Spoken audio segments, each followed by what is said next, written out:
Молам директорот на музејот на Пожарево, доктор Горјан Бојковиќ, да се обрати на овој скуп. Он ќе ни каже нешто поточно за овој догаđај однак, што се случува во 1915. Hvala najlepše. Vaša ekscelencijo, gospođo predsjednice Udruženja Makedonaca u Srbiji, gospodin Ilijevski, osnivač ovog društva, poštovani gosti, velika mi je čast što sam dobio priliku danas da vam se obratim od strane Udruženja Makedonaca u Srbiji. Smatram to za jednu privilegiju s obzirom na bliske odnose koji veoma dugo traju između srpskog i makedonskog naroda, s obzirom na svu onu podršku, što intimnu, što političku, što je Srbija pružala Makedoniji kroz ova mučna pitanja njenog identiteta i imena koji su, bar za nas, nesporni apsolutno. I da vam ne bi previše dužio, pre svega da vam kažem da se mi trenutno nalazimo na području srednjovekovnog grada Braničeva. Upravo ovde, linijom ove živice, išli su bedemi gornjeg grada Braničeva, ispod se nalazi još jedan plato, koji je ukupno, koji je također bio utvrđen, takozvani donji grad. Ovaj grad je imao 4,5 hektara. U 11. veku, 1020. godine, Sigilionom Vasilija Bogaroubice, bizantskog cara, ovde je utvrđeno da bude sedište Braničevske episkopije, Ohridske arhiepiskopije, tada dela Grčke crkve. Njegovo mesto je vrlo značajno zato što kontroliše Dunav, koji se prostire ovamo malo severnije od nas, i ušće Mlave u Dunav. Sa druge strane je bio rimski grad, Liminacijum, prestolnica provincije, koji imao sličan zadatak samo u antici. Ovde na ovom mestu i uopšte celo područje od Grocke pa sve do iza Đerdapske klisure. U Prvom svetskom ratu branila je 23. divizija Srpske kraljevske vojske sa sedištem u Požarevcu.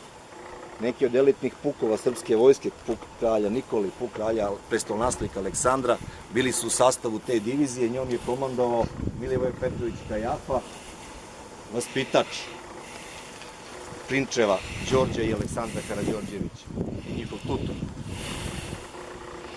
1915. godine divizija je razvučena na tom području sa zadatkom da brani prelaze preko Dunava sa osloncem na Dunav kao značajnu prirodnu prepreku. Zato što je pretpostavka Srpske vrhovne komande, baš kao što je bila i austrijska pretpostavka, bila da zapravo treba neprekidno vršiti pritisak na Beograd, sa austrijske strane zauzeti ga, da bi se slomio moral i značajno oslabila Srbija. Sa srpske strane da se prestonica mora braniti po svaku cenu. Ono što je komplikovalo situaciju za srpsku vojsku tog trenutka uopšte jeste velika epidemija tifusa koja je izbila među srpskim vojnicima i stanovništvom nakon Cerske i Kolubarske bitke, koje su doneli značajan broj zarobljenih austrijskih vojnika i njihovih ranjenika. Epidemija se proširila ogromnom brzinom, odnevši veliki broj kako vojnika, pored onih koji su već izginuli u bitkama, u Prvom i Drugom Balkanskom ratu, odnosno na celoj Kolubari, tako i stanovništvo, uključujući ono koje je trebalo da bude popuna jedinica.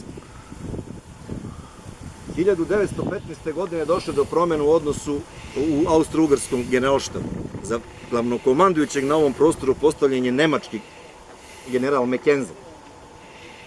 On je jasno uvideo da prodor kod Rama, nekih 20 do 30 km istočnije odavde, otvara prodor na reku Mlavu, na dolinu reke Morave, zaobilazeći glavne odbrambene tačke srpske vojske i glavninu srpske vojske, zahodeći im iza leđa.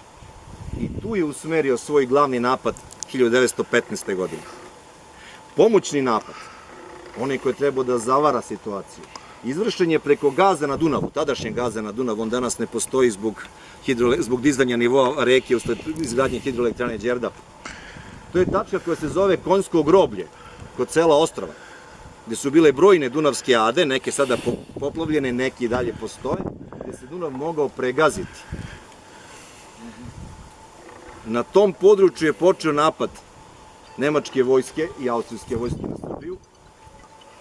Srpska vojska je napadnuta gde nije očekivala, vrlo brzo se pokazalo da je bio napad velikih razmera. vrlo brzo se moralo pristupiti popuni trupa, neki su čak vojnici bili nocit u tom trenutku, što se vidi iz dokumentacije, mada malobrojne, koje je sačuvano u Požarevačkom arhivu, ostatak se čuva u arhivu u Beogradu. I Srbija je mobilisala sve. Najčešće su mladići iz Raške, iz Sandžaka, sa Kosova, iz Makedonije današnje, mobilisani kao popuna jedinici, raspoređivani u već postojeće jedinice srpske vojske. Kao što znate, ona je počela rat 1912. godine sa 3 armije koje su mobilizacionu osnovu imale na prostoru Velikomoravske doline, Podrinje i Mačve. Ona je i 1915. godine dalje imala 3 armije. Dakle, nije proširila broj armija s obzirom na teritoriju koju pokriva, ali je proširila bazu za regrutaciju koja je u tom trenutku bila neophodna. Tako da su mnogi mladi ljudi iz tih područja završili kao popuna postojećih jedinica. Sem u specifičnim situacijama, zbog siline i naglosti neprijateljskog napada ovde, mobilisani su Makedonci u makedonskim jedinicama stigli ovde, po tome je specifičan i jedinstven drugi vardarski bataljon. On je neminovno i potpuno sačinjen samo od Makedonaca i poslat je ovamo upravo zbog borbi na Konjskom groblju, jer na čitavim tim krajem dominira ovaj vis gde je Braniča. 1915. godine nemačka ofanziva je bila uspešna. Glavni napad je probio odbranu 4. puka, probio se preko Rama ka Petrovcu i dalje krenuo za zahođenje iza leđa srpskoj vojsci. Kod Vranjevca je pokušana poslednja odbrana da se zaustavi nemački prodor koja ga je samo usporila. I u toj situaciji srpska vojska je počela svoje odstupanje koje se završilo, kao što smo i čuli već, u Skadru, a zatim nastavljeno preko Albanije ka albansko-grčkoj granici, Krfu i ostrvu Vid. Bataljon koji se ovde borio i u svoje doba, nakon Prvog svjetskog rata, dobio jednu zasluženu poštu od ljudi koji su ostavili ovu crkvu kao svoju zadužbinu, čija je vila ova rušena zgrada niže. To je kapetan rečne plovidbe. Kompletna generacija 1917. godine, bez obzira na nacionalnu pripadnost, ne postoji. Pogledajte i proverite u knjigama i vidjet ćete njihovu sudbinu. To je bila cena povlačenja preko Albanije, to je bila cena odbrane otadžbine po svaku cenu. Ta je cena bila ekstremno visoka. Podneli su je svi. Svi smo mi na neki način, ljudi koji dolaze iz današnje Makedonije, ljudi koji dolaze iz današnje Srbije, povezani time što smo potomci onih koji su tada preživjeli. Povezani smo zato što su naši dedovi ili očevi, ako smo stariji, odrasli kao siročići pod okupacijom. Posmatrajući sve muke svojih majki koji su se na svaki način trudile da ih zaštite, da ih odgaje i da ostanu živi i da sačekaju moment kad se situacija bude normalizovala. Povezani smo time što su zapravo naše, to jest njihove babe i dede, njih vaspitale, jer se očevi nisu vratili, pošto je 55% stanovništva Srbije, tadašnje Srbije, muškog stanovništva, izginulo ili umrlo u Prvom svetskom ratu. U toj igri velikih brojeva, to su ogromni brojevi, tih tragedija, vrlo se lako izgubi ono što je svakom od nas u suštini najsvetije, najvažnije, život pojedinca. Gde god živeo, gde god bio, kao što rekoh, nevažno, Štip, Prilep, Skoplje, Kumanovo, Vranje, Novi Pazar, Prijepolje, Kragujevac, Kruševac, Beograd, Požarevac. Važno mu je da u miru podiže svoju porodicu, da živi zdrav, gleda svoju decu i unuke kako rastu i da bude bezbedan. To se sve gubi, sve te lične tragedije, milioni ličnih tragedija, ne samo oni koji su poginuli, ponekad je smrt lakša od života, da se razumemo, već oni koji su morali tim uslovima da žive, da se bore, da sledeća generacija preživi, da ima ko da nastavi. Sve je to izgubljeno u toj igri ogromnih brojeva.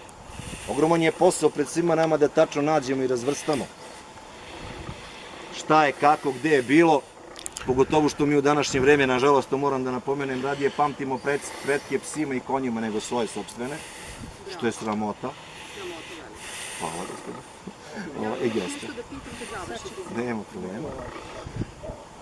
I to su pre svega velike lične i porodične tragedije koje pamtimo, prepričavali su nam i međusobnim razgovorima, vrlo brzo možemo da prepoznamo zajedničku istu sudbinu. Ona nas povezuje, povezala nas je tada, povezivaće nas i u budućnosti.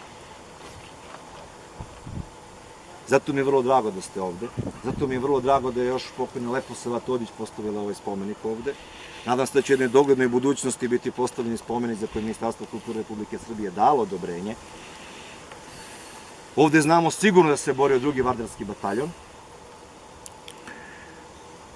a borili su se drugi Makedonci samo u drugim jedinicama pojedinačno raspoređeni i u čast tog drugog vardarskog bataljona, ako ga zaista želite obeležiti, to je moje mišljenje kao stranca za vas, da se razumemo, taj spomenik obeležite i ostalo. Oni su ratni drugovi sa mojim pradedom koji je poginuo na Ceru. Krv srpskih vojnika, bez obzira da li su u tom trenutku bili Srbi, Makedonci ili bilo koji drugi, pomešana je. Da budemo mudri, iz nje može izaći jedno vrlo lepo, blagodarno i plemenito selo. Vardarski bataljon je inače ovde došao ne u sastav same 23. divizije, već u sastav braničevskog odreda posebnih jedinica organizovanih za odbranu granice, koje su bile vanformacijske, zato su odredi, odnosno našu srpsku vojsku, ali usled nemačkog pritiska 1915. godine inkorporirani su u one divizije koje su pokrivale njihovo područje, pa je tako braničevski odred sa ostacima drugog vardarskog bataljona, jer on je masovno ovde izginuo u borbama sa Austrijancima, završili u sastavu 23. divizije. Hvala vam najlepše. Dagović Stojan.